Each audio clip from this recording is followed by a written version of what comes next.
Capítulo primero. Primera parte.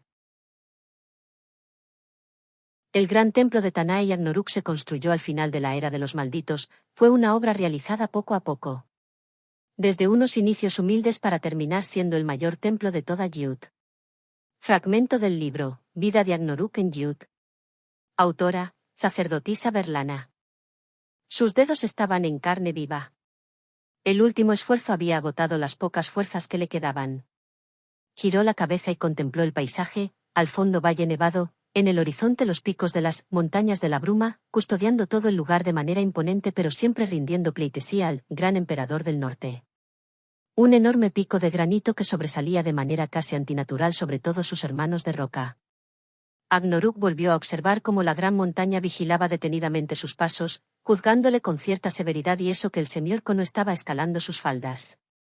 Él nunca cometería tal temeridad, desde pequeño le habían advertido que el gran emperador no permitiría que escalaran por su cuerpo pétreo. El semiorco estaba escalando el pico más cercano y benevolente, las gentes de Valle Nevado lo llamaban la Dama Blanca. Una ascensión con rampas más tendidas a pesar de su considerable altura y un clima mucho más estable para una escalada.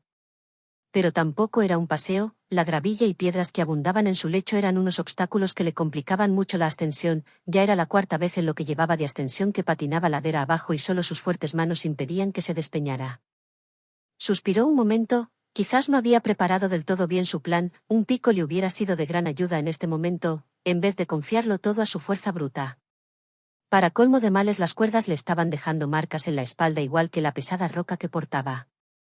Seguramente lo que estaba haciendo era una auténtica estupidez, pero ya no había marcha atrás, no pensaba dejarlo ahora después de 2 jornadas de escalada sin descanso.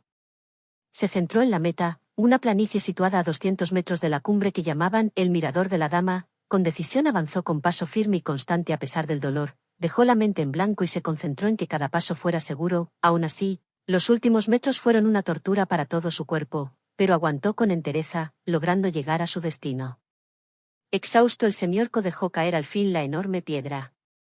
Lanzó un gemido de alivio, viendo la sangre que había en la roca no le hacía falta comprobar que su espalda estaba maltrecha y la camiseta totalmente desgastada por el rozamiento con las cuerdas que sujetaban la roca. Agnoruk no se quejó y continuó con su plan. Respiró profundamente y con todas sus fuerzas levantó la roca para dejarla sobre un pedestal natural.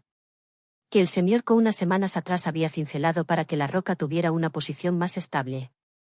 Con esta demostración de fuerza, colocó la roca sobre su asentamiento final para caer en el suelo exhausto. Empezó a jadear de dolor mientras apoyaba su maltrecha espalda en el pedestal.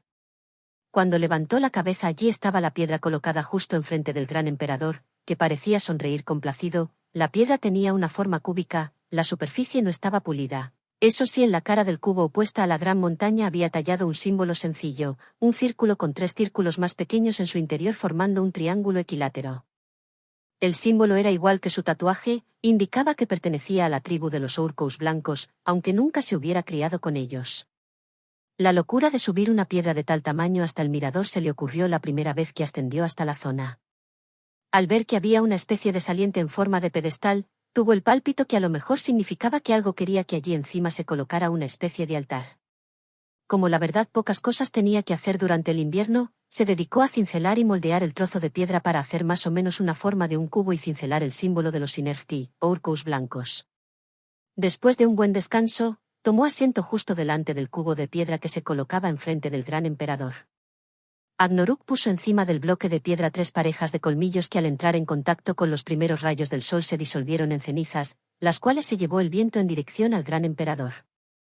El semiorco cerró los ojos, habían transcurrido 2 años desde que decidió regresar a la abandonada casa de su padre.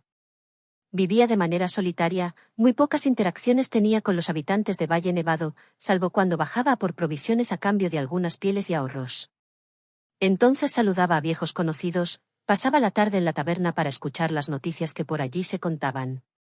Pero la novedad es que a las afueras del pueblo había un nuevo templo dedicado a la diosa Tanae, mucho más grande que el anterior que solo era una simple casucha. Por lo que le contaron más o menos una década antes de su regreso había llegado a Valle Nevado una nueva sacerdotisa, quien se dedicó en cuerpo y alma a la tarea de ampliar el templo, ahora vivía en su interior una pequeña comunidad de devotos. Algo muy extraño para un lugar como Valle Nevado. El sacerdocio de Tanae solía ser solitario y las comunidades de sacerdotes solían concentrarse en las grandes capitales de Sanaris.